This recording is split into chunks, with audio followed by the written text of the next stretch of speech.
Welcome to the First Nations Health Managers Association's weekly town hall. Over the next hour, we will provide an update on the COVID-19 pandemic and then focus on what we can do to close the 87,500-hour life expectancy gap. Join us as we speak with health professionals, subject matter experts, and Indigenous leaders. Send us your questions to fnhma@ihtoday.ca. We want to hear from you. And now your host, Marion Crow. Tansei from the Mississaugas of the Credit, the Haudenosaunee, the Wendat, the Huron, many diverse nations here in Toronto is where I'm joining you from on this edition of the FNHMA Weekly Town Halls. We are so delighted to be having you listen, watch, welcome us into your homes, territories, and organizations all across Turtle Island from coast to coast to coast. We thank our Indigenous media partners who are live streaming this on their radio stations, on their Facebooks. And don't worry, you too can watch this if you want to watch it again. Saturdays at 5 p.m. Eastern. Check your local listings for your local time. It is a delight to be transitioning this town hall from the heaviness of COVID-19 to our life expectancy, 87,500 hours. Is what we've worked out to be approximately 10 years of life expectancy that Indigenous people live less. We hope you join us in finding solutions and ways to close the gap in those life expectancy rates. With that, I want to say a special thank you to the FNHMA team. I know that you'll be giving me shout outs and call outs to the inbox.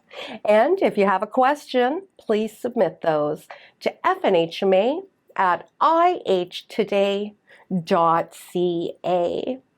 Well, it is a delight and privilege to welcome her first time joining the FNHMA Town Hall, but we have our Indigenous Services Canada representative who will provide some context into the stats that we're hearing from our partners at Indigenous Services Canada, Dr. Cleary.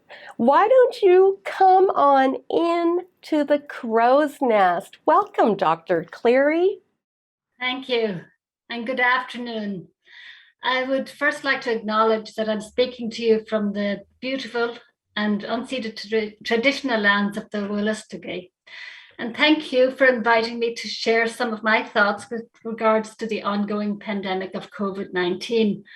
I'm sure many of you, if not all of you, like me, are getting a bit tired of hearing about it. But I'd like to explain why I think we need to be both optimistic and at the same time cautious for the next little while.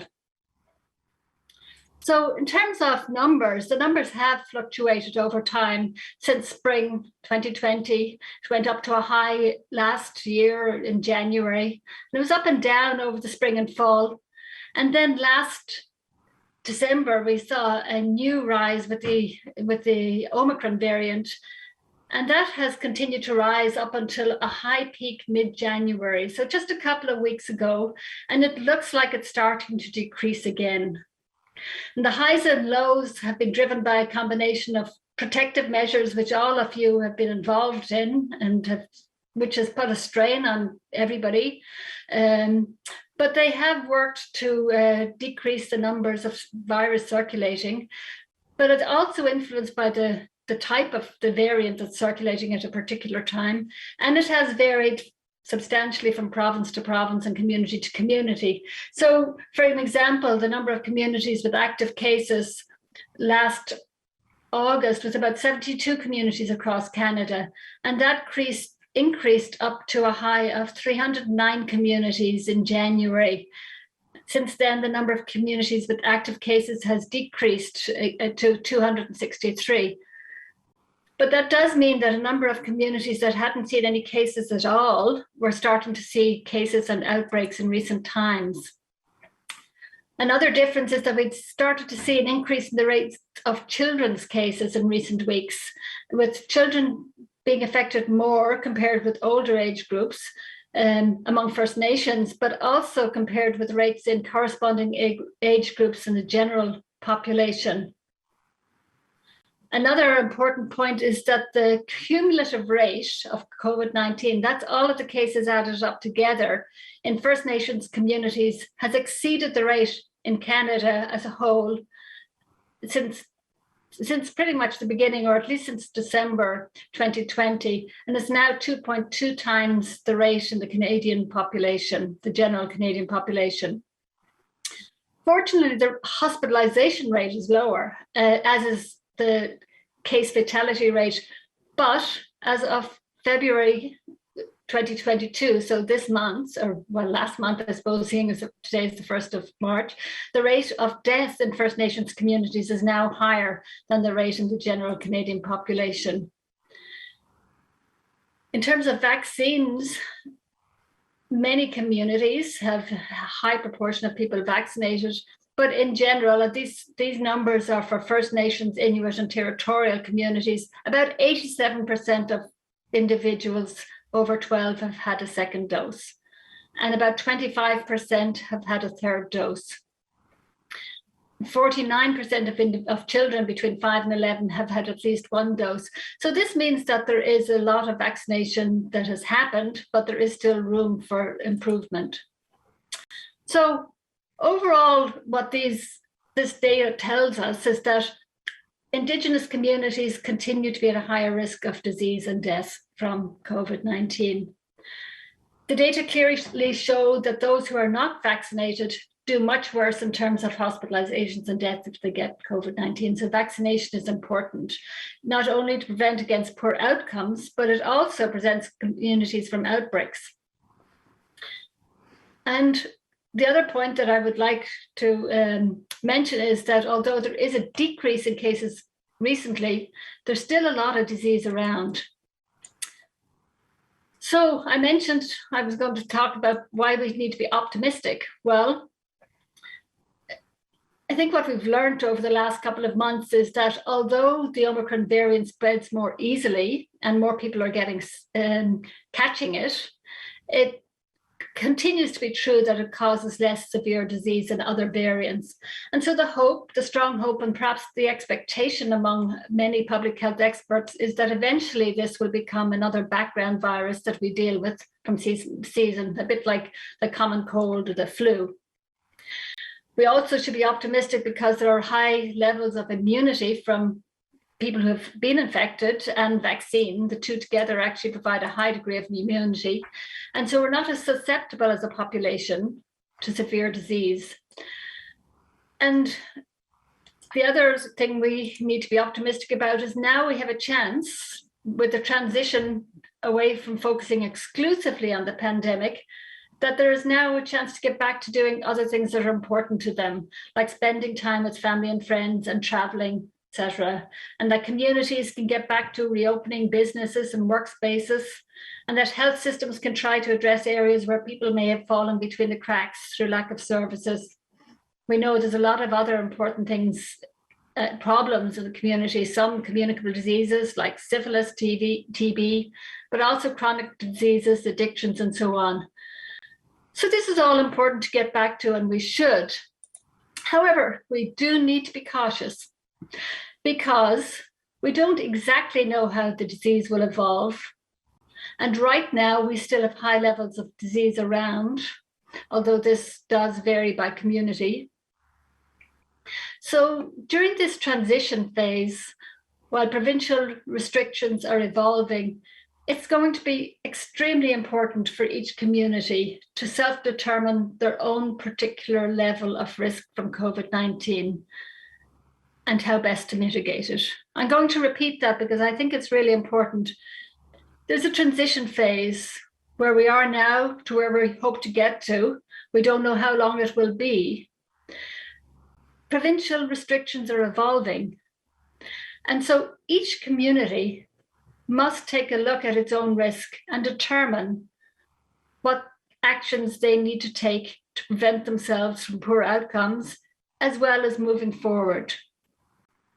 So the types of things that need to be considered are how to ensure as high vaccination rates as possible, how to understand the amount of disease in the community by continuing to support testing, how to reduce the amount of disease by encouraging and enabling people to stay home when they're sick, especially if they test positive for COVID, and then to consider the situations where it might be still appropriate to continue other public health measures such as physical distancing and masks. Most of all, probably, because this is something that goes beyond COVID times, is to how to encourage and support a healthy lifestyle and reduce inequities, because strong, resilient people fare much better with all types of illness, including COVID. Thank you. Dr. Cleary, so many good messages in what you just unpacked. And I think a lot of that is, ensuring your place geographically, that you're following what's happening close by when it comes to trends, restrictions, and we know that people are going to have a couple more COVID-19 related questions. So don't go anywhere, Dr. Cleary. We'll be back to bring some questions in. And don't forget, you can send your questions to FNHMA at ihtoday.ca. Thank you, Dr. Cleary. And we're going to take a short break. Be right back. There's no such thing as an old addict. You either get clean or you die. I knew I needed to stop for my kids and my grandkids. There is hope and there is people that do care and they do love you. I learned that our culture teaches something very powerful: compassion. Through acts of kindness and compassion, we find meaning in ourselves. I found connection. When we're connected, we're never alone. There's lots of bullying at the school that I come from. I ended up in a neck brace. I had a concussion. I got kneed in the back of the head. Sometimes things can get really bad and you think, there's no point of being here. The support from people around you has a lot to do with the anxiety and depression.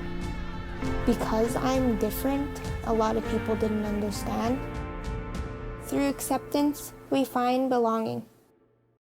I love the Soar Above Stigma campaign. Thank you again to Dr. Brenda Ristool at First Peoples Wellness Circle, Dr. Carol Hopkins at Thunderbird Partnership Foundation, and of course, our partners, Indigenous Health Today.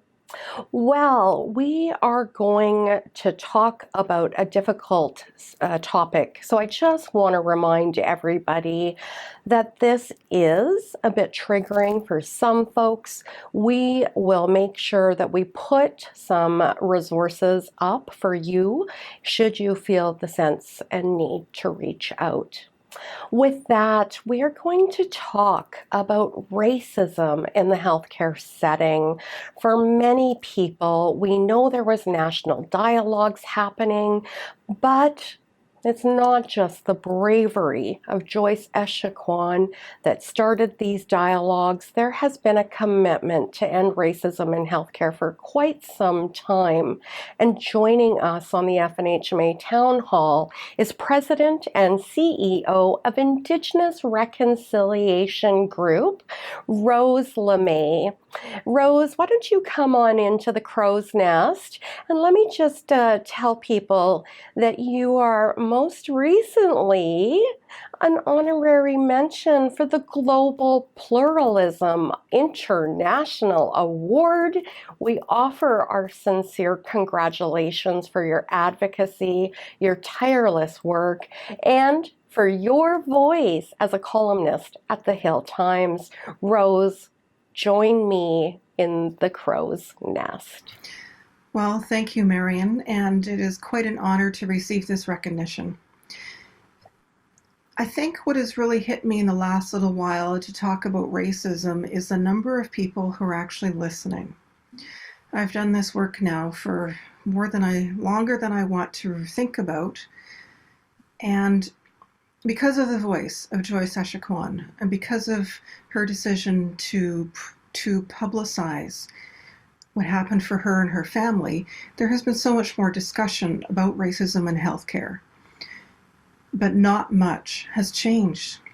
I doubt that the First Nations youth going into the Thunder Bay Hospital, or the Inuk youth going into Montreal to look for services, or a Métis mom looking for services in Prince George, I'm not sure that they will consistently see a difference yet, because we do need a full transformation of healthcare.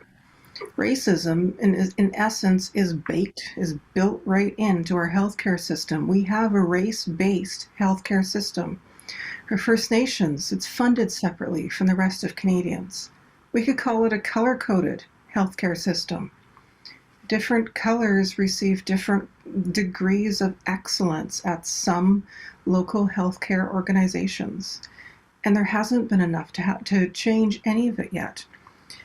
Now, we have had some changes, but you know what happened? COVID. The country prioritized vaccinations for Indigenous peoples, and so many healthcare workers were forced with a different way of looking at what is priority. And I think that probably started some discussions. But you know what really changed is the media covering the unmarked graves finally. We have always known as First Nations and Indigenous peoples, Métis and Inuit, that our children, some of our children have not come home from residential schools. But something significant changed when the media started to cover it.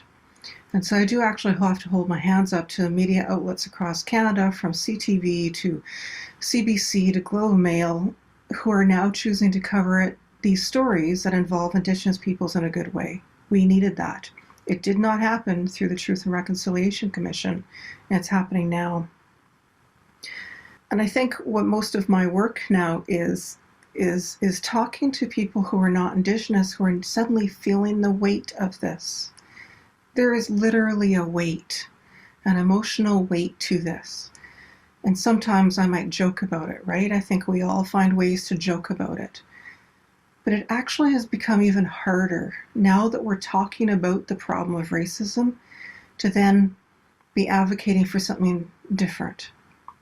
Somehow it's harder because everybody wants to talk about it now. And yet we don't have enough change. We do have local leaders all across Canada doing things differently, from the Canadian Partnership Against Cancer, who is going through a very strategic approach to try and figure out what should they as an organization do to really enact, to put into practice reconciliation. We have hospitals across this country doing significant work. We have universities trying to do things in a better way, in a good way. The University of Ottawa putting in policies around how to support and pay elders what they're worth when they give advice. There is local leadership across the country, but we have not seen it at a systemic level. Apologies, Dr. Cleary, but it's not great when Indigenous Services Canada receives the award for the Code of Silence. We need to see Indigenous Services Canada out there playing that partnership more, playing more of a leadership role. How do we know that we haven't made this enough of a priority yet? If we had made this a priority, we would have funded a pan-Canadian health organization to address this crisis. That's what we did in the past as a healthcare system. If we understood that it was a systemic issue, we would actually fund a big organization with serious influence to advocate and facilitate change across all the different healthcare systems we have in every province and territory and federally. We don't have that yet. We don't have that big funded organization who sits at all the tables they need to sit. We don't have a table of health ministers who are prioritizing yet racism. And so when I go into the hospital, I still fear it. I still fear getting the questions because they think I am First Nations, therefore I am at different risks that I must be, and here's the stereotype for healthcare, it's not new. that I must be on drugs or drunk. Stereotypes are still there. Individuals are still facing this. So how do we actually change it? Well, I think we need to dig in and continue to have these harder conversations, as hard as they are. We need to call the federal government to account. Every single contribution agreement that goes out the door with funding attached to every single health organization they fund, it should have a requirement in it for anti-racism work. If that funded agency doesn't have it, why should we fund it? If First Nations and Inuit and Métis are literally at risk of going into healthcare, racism as a quality patient safety issue, why are we not holding agencies and organizations to account? So I call on the colleges of nurses, the colleges of doctors, every single physician specialty, dentists, all of the colleges to start doing this work very quickly. Hold your individuals to account. Hold yourselves to higher standard. Because we need to have hope. We need to have hope this could change. Let me offer you what it might look like if we did not actually have racism as an issue in our face every day. And this is hard to talk about. I live in Ottawa. The convoy was dramatic. It affected me. I live far enough away that I didn't hear it, but I felt unsafe. I didn't feel safe. I didn't go downtown. I just felt unsafe. We are at a crossroads in this country. We're on the crossroads of white supremacy making significant inroads thanks to social media bots, thanks to the crazy amounts of misinformation now on social media. So this is difficult to continue to have hope. But let me share something that I hold on to. We as First Nations people tend to have jokes about the resilience. We have jokes about racism we only share internally. But let me try and peel that back. What would it be like if we did not actually have to be resilient? If we did not actually have to kind of gird ourselves against the potential of racism? And how much more energy we would have for other things that are so much more important. What would that look like? Would we walk into the Thunder Bay Hospital and say, this is my hospital because I feel they serve me as with excellence as any other person in Canada? What if all of that energy we had, that we weren't constantly kind of protecting ourselves against this? What if then we were able to rebuild and document and share and strengthen our own Indigenous knowledges of what wellness was? Because we are bringing this back. And it could go so much faster if we weren't held back with racism, if we weren't held back with inequities in the healthcare system around inequities of funding. It is really hard to hold on to hope nowadays. And some days it is a decision. We wake up in the morning and some days I say, I choose hope, even though I don't feel it. I choose hope. I choose this hope for my granddaughter who is running around happily, not even knowing what racism is and what if she could live her whole life like that. That is the hope I hang on to. Marion, thank you.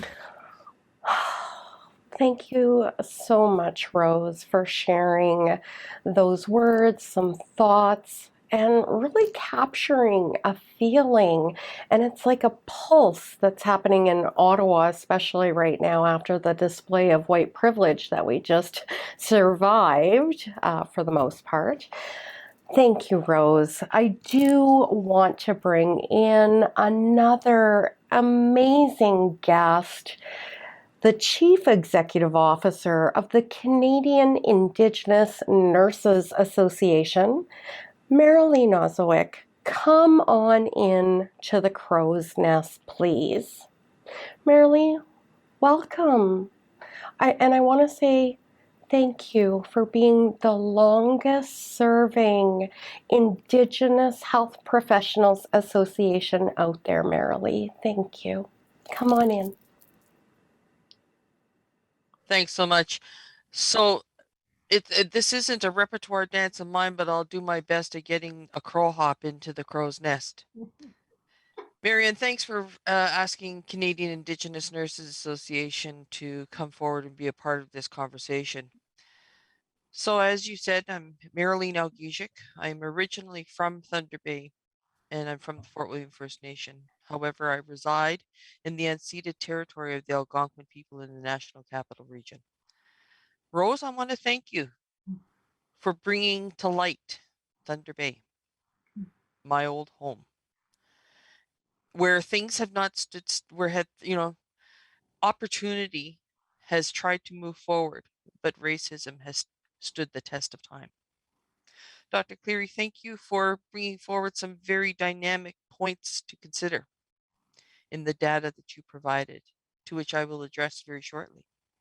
But before I begin, I want to take this opportunity to just say miigwech to the nurses out there. Thank you to the nurses out there, to the frontline workers whom tirelessly went to work every day without complaining because that's the love that you have for your people in your community. I want to thank the retired nurses who came back to work to help out with intake, gowning, so on and so forth. 2020, when it started out, was supposed to be the year of the nurse. We were supposed to be celebrating our nurses and our midwives, but COVID had another plan for us. We didn't see that, we, the Indigenous people, didn't see that as a challenge. We saw it as an opportunity to once again stand beside each other, to hold each other up in a time that was crucial for healthcare delivery. We saw it as a time to recognize the professional standards, the education, the knowledge, and most importantly, the Indigenous ways of knowing that has been brought forward to the speech from the throne, that has been brought forward from many Indigenous health organizations. CINA has been behind the efforts to look at policies, gaps, regulatory, legislative, funding, and the list goes on and on. We are now at the cusp of looking into and delivering what will become the anti-Indigenous racism framework. We are going to work with our non-Indigenous partners, allies, at the provincial, territorial, federal levels. Having said that, and before I go any further, I just want to take a little bit of a sidestep, Marion, as crows like to do. I'd like to take a little sidestep and recognize that this year is the 20th anniversary of the Nursing Excellence Awards, something that has been delivered by the former Health Canada, but always through the First Nations and Inuit Health Branch. I'd like to recognize that Indigenous Services Canada is again the lead in helping us look at the Nursing Excellence Awards for First Nations, Inuit, and Métis nurses across the country. The deadline will be this Friday, March the 4th. So please take a look at the ISC website or the CINA website and fill in your nomination form. Bring forward one of those frontline nurses that you're aware of in your community. Going back to some of the points that Dr. Cleary had made in regards to the statistics in regards to vaccine, yeah, vaccine efficacy is there as long as the community is on board, as long as the community has been provided with the information to participate and engage knowingly in the vaccine, to be prepared for what some of the effects of the vaccine will present. These vaccines are new to our people. And the strengths and weaknesses that have come out, the data has now just been starting to be tracked. The data and the information that is collected by the federal provincial health authorities, is that being shared with our Indigenous health organizations? How has that data governance agreements been developed? How is the data how is the data going to help with our analysis to the gaps, to policy, to health legislation, to health services? We want to be able to share with you the information that you're collecting about us. We want to be able to utilize it when we're looking at our colleges, our regulatory, our faculties that are teaching medicine or teaching healthcare to our people, both Indigenous and non-Indigenous. We want to be able to look at the data that you are presenting in these forums. The data that's being delivered, of course, is necessary for us as the Indigenous Nurses Association to be able to play a bigger part in how we're going to address health human resources. And how does that happen? Unique identifiers. People are afraid to put forward, I am First Nations, I am Inuit, I am Métis, because of the racism that is unfortunately alive and well in the workplace. It is for those reasons that we're trying to look at unique identifiers. We're working with our partners to determine how that will help us as we're establishing retention and recruitment. We can't recruit if we can't keep what we already have. What we want to be able to look at here is some of the research too that is going to help us when we're looking at some of the diseases, the chronic diseases and pandemics like this one. We hope that there will never be another pandemic like this. But if we have to, we want to be prepared. We want to have all of our frontline workers. We don't want to break our nurses like we broke them this time. The very spirit of our people is in the heart of our healthcare providers. They are the very focal point of our communities. They are the lifeline to the community, to the outside world, to the specialty network groups. What we're looking at then is how racism harms health. And we know that happens when you walk into a place like the Thunder Bay Hospital, where you're coming in with a symptom and it's been pre-diagnosed because of stigma, because of some racial profiling, and because of who you are. I know we've all been there. But I think that what we need to look at here is how racism is going to be aligned within the healthcare system. Is it something that do we have to set up another set of determinants of health? How are those going to play a part in how we look at healthcare? How are we going to help our non-Indigenous allies meet the calls to action? So far, they've only done 9. As Marion knows, and I do this quite often, I look at the TRC as a launching board, the calls to action. Numbers 18 to 24 are the health, congruent to the 7 teachings. But there are others that play a part in how we're going to help them in the path that they develop with us, not for us. And with those things in mind, we want to be able to exercise some of the TRC's calls to action as part of research, justice, social conditioning. We want to be able to look at the cases like Brian Sinclair, Joyce Echequan, and the many other untold stories that have not come to light. We hope that they won't. Healthcare is not where these situations need to be brought forward. Healthcare is about caring for people. We want to be able to look at the fact that there is a significant amount of missing research in our systems, that we want to be able to address the research that is missing, and we want to be able to do this with Indigenous research ethics in place. Thank you so much, Marion, for this opportunity today. Thank you, Rose. Thank you, Elish, for being with me today and making me part of this conversation with you. Thank you so much, Marilee, for bringing forward. I forgot 2020 was the year of the nurse, and it just baffles my mind that this is where we are today, so far away from where we were in 2020. But I do want to say we're going to take a quick break and be right back. I used to feel such shame.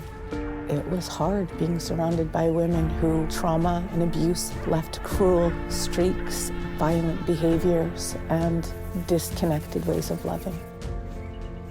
And now I'm freeing myself from that shame. This is where our societies, our circles, our connection to the land comes in. Learn to be kind to yourself and to others. There's a harsh world out there telling us who to be, what to be, telling us that we don't deserve love and respect unless we're something we're not. After I got assaulted, after I went through the trauma, I went back home and I connected with my roots and I connected with my family. Their wisdom helped me a lot. My family, my kinship, they rejuvenate my soul. They remind me that I deserve love.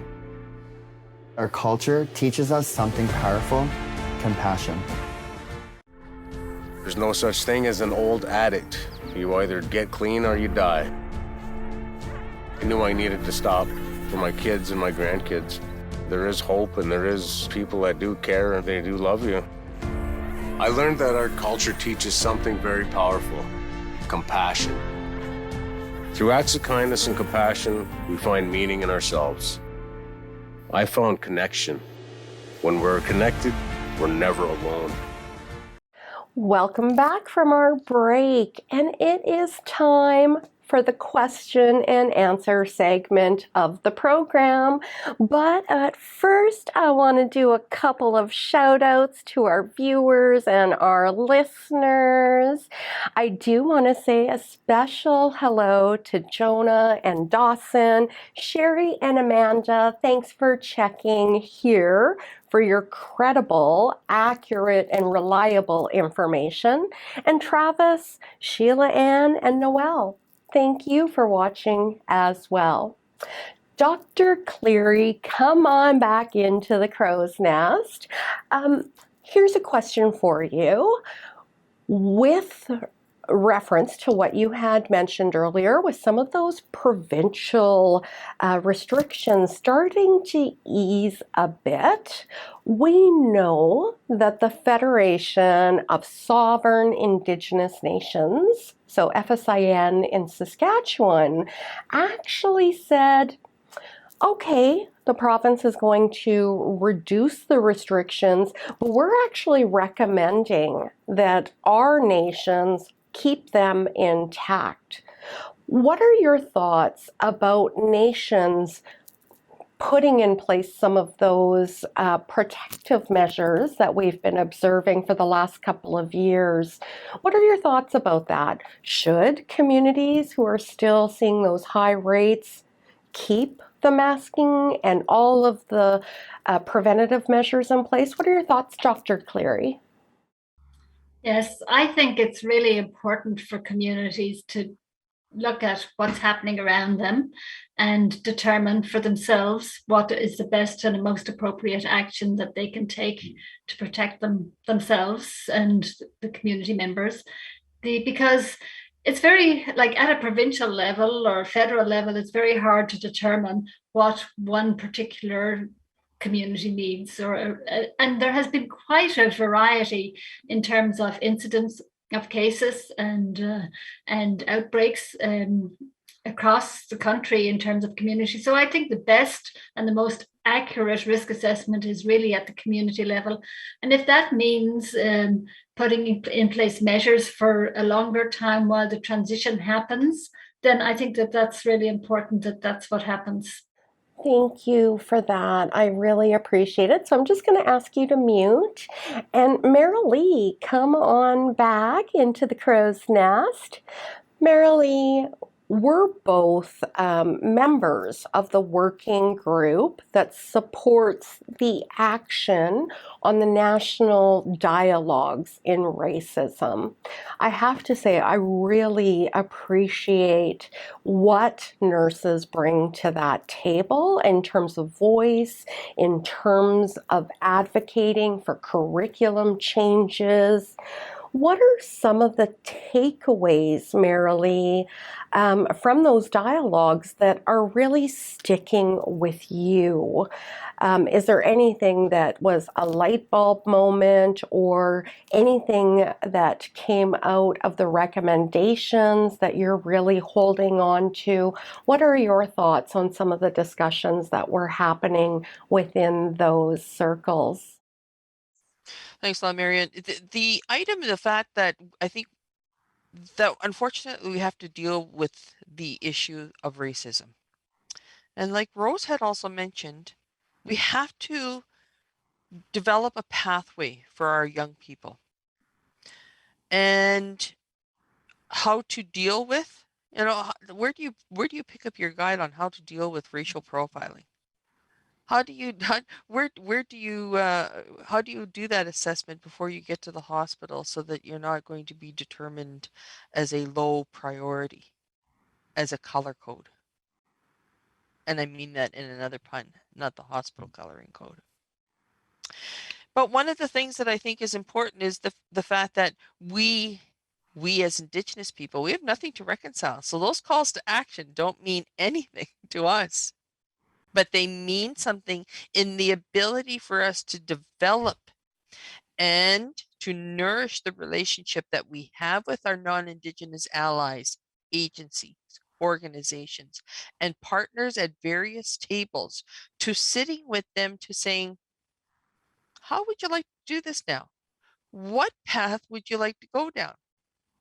The Indigenous healthcare providers have met the standards that have been established by the Western world, by the Western alignments, by the Western protocols and accreditations. And we have an enhanced ability because we also have Indigenous experience, Indigenous knowledge, Indigenous translation, the language. The language of our land, regardless of where we come from, is the voice of our strength.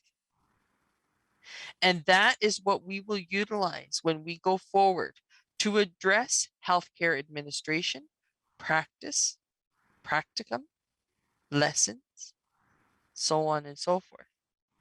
But I think it becomes where we're looking at the education mechanisms, like both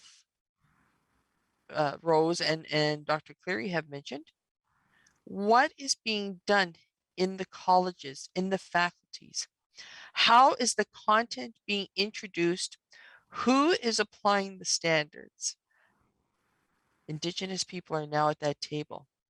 And coincidentally, CINA for the first time is also now part of the National Advisory Committee on Immunization. So we sit at that table and we participate in the recommendations on health measures with our partners from the Indigenous Physicians Association of Canada.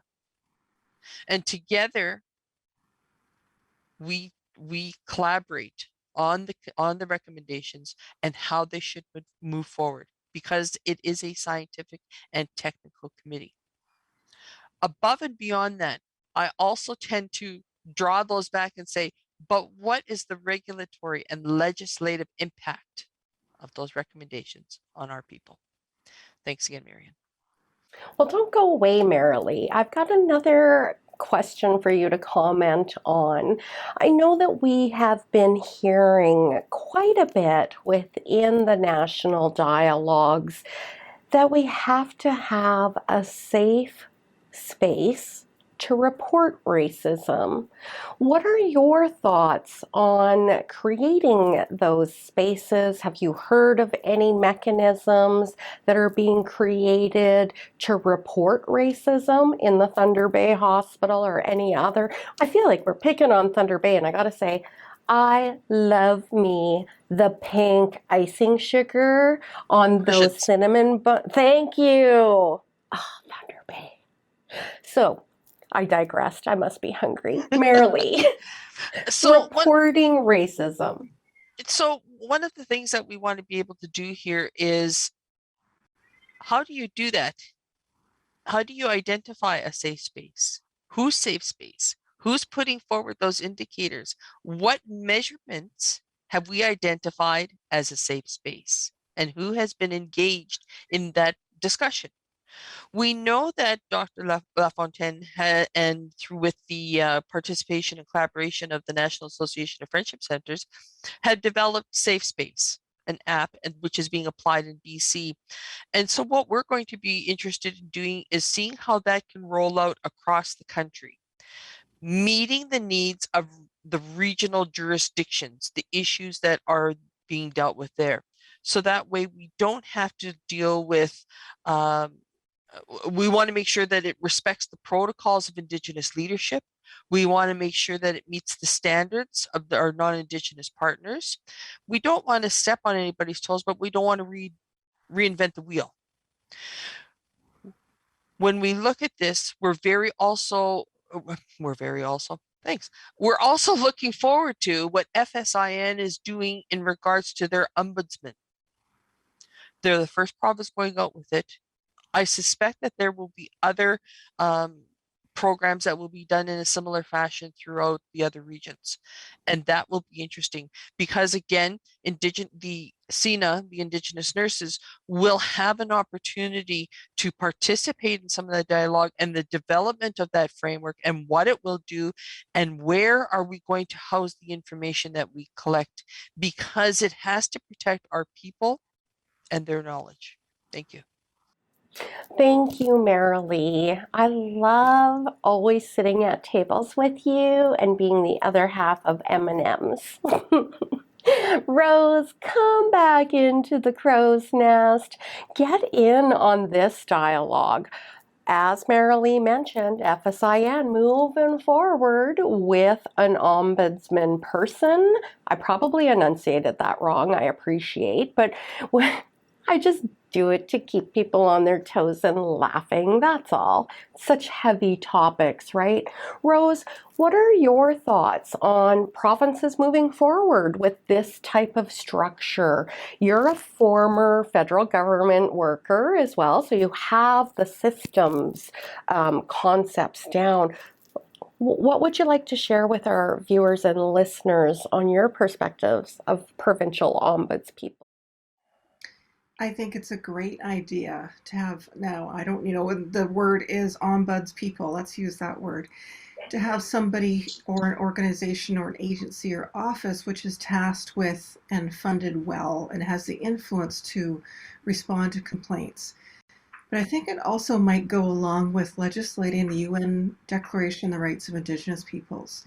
We need to see the laws and policies and systems shift along with responding to complaints, because some of these systems are actually enabling inequities in the system. So if we have a lot of complaints, and we do need to hear them all, so I'm very glad that people are starting to build up the systems that are safe, that people can share their experiences.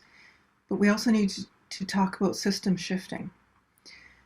And there is a lot of research out there around how ombuds can be effective in their roles, but it is around the systems that support them.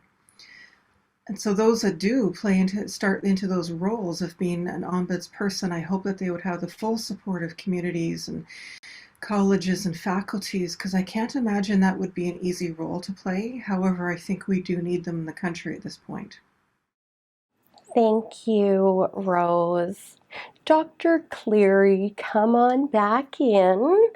Ailish, what is the federal government? So I'm just going to read the question for you so I don't get it wrong. And thank you, everyone, for sending in these questions. It's so important for us to have this two-way dialogue. So Dr. Cleary, is there a plan to provide federal funding to support local, provincial, and territorial work addressing Indigenous-specific racism in healthcare? I think we know the answer to that is yes. Well, the answer is, I think, yes. And I would just like to say how important it is that happen, because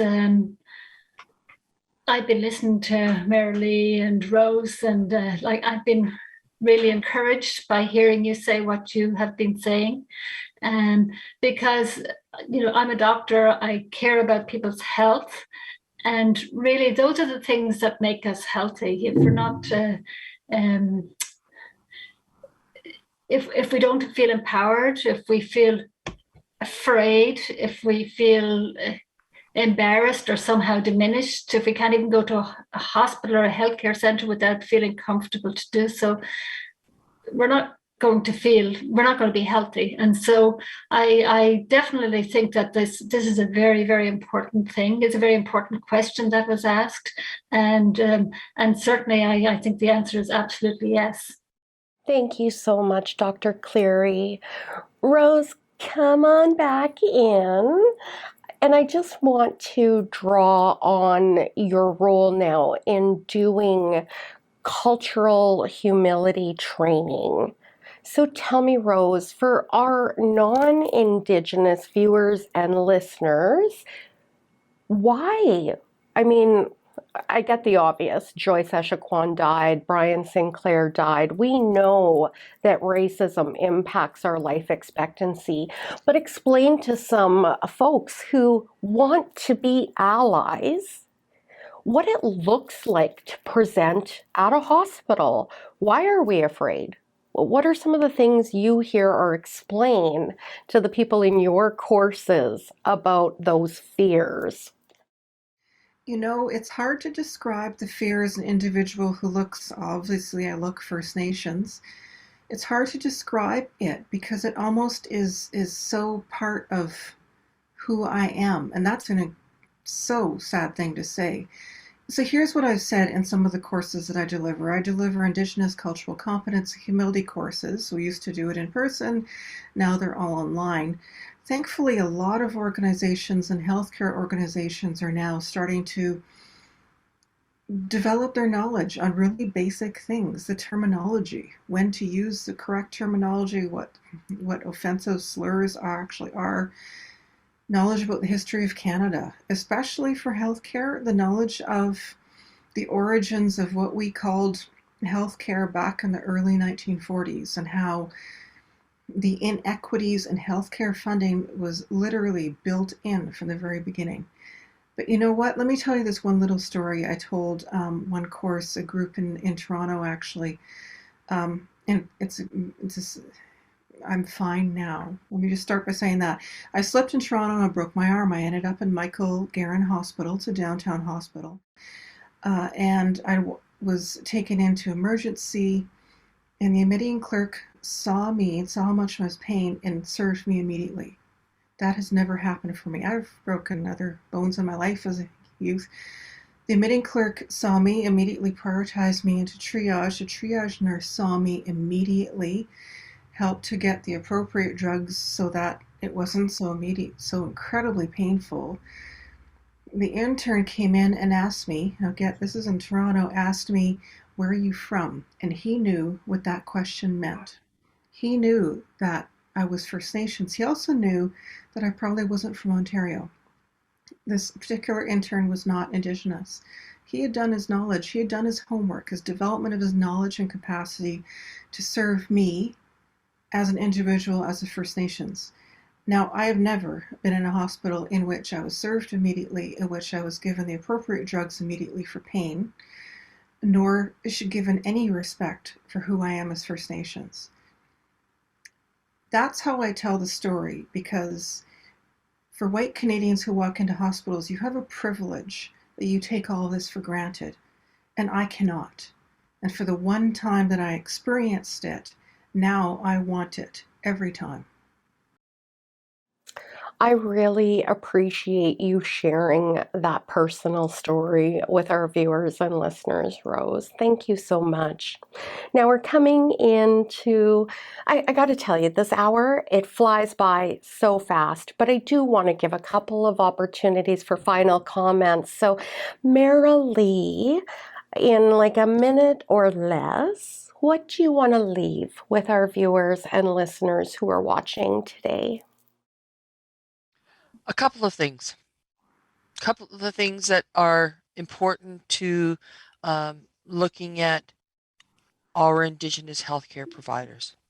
First of all, remember that it's the 20th year of the Nursing Excellence Awards. Go to the ISC website or the CINA website, download the application, nominate a healthcare provider from your community. Secondly, racism will not change overnight. It has been around far too long and rooted in far too many of our systems. Is the system ready to address it? As we've seen, unfortunately, no. However, we have allies at our table like Marion, like Rose, like many other Indigenous healthcare organizations to stand up and say, here's what we think you need to consider. Here is what we recommend based on our experience. Listen to our voice. Thanks, Marion, for a great afternoon. Rose, Dr. Cleary, thank you for your time.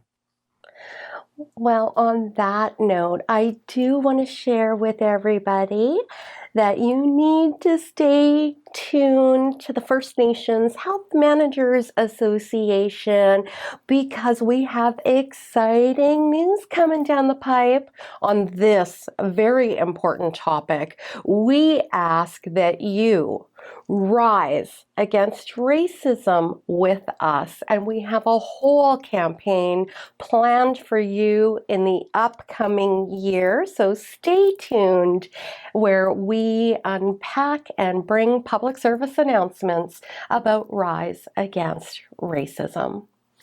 It went by just like that. And hello, Lenore, Kaiser, Carolyn, Linda, and Bev. We want to remind you that it's never too late to get a question in. We will take the question and send it to our appropriate guest or bring it back on a future town hall show. And those questions again can go to FNHMA@ihtoday.ca. And don't forget, you can watch this on APTN Saturdays at 5 p.m. So until next time, we wish you safety, love, light, and happiness. Stay safe, stay strong, stay resilient. We'll see you next week, same time, same channel. And until then, hi.